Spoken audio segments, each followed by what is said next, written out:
iyang tanan, iyang mga kaayuhan.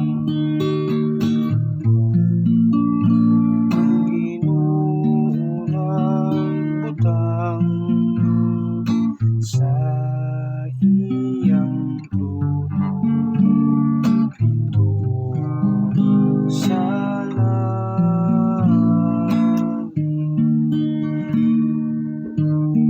Kay maingon ngang kalangitan hataas, labaw sa yuta. Sa ingon labaw ang iyang kaayo, alang kanila nga mahadlokon kaniya. Maingon ngang silangan, halayo sa kasadpan. Sa ingon niyang ipahalayo kanato ang atong mga kalapasan.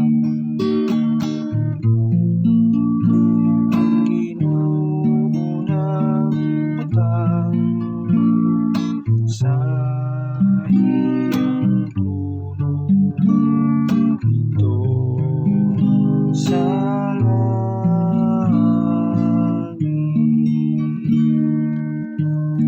Ang Ginoo nagbutang sa iyang trono dito sa langit,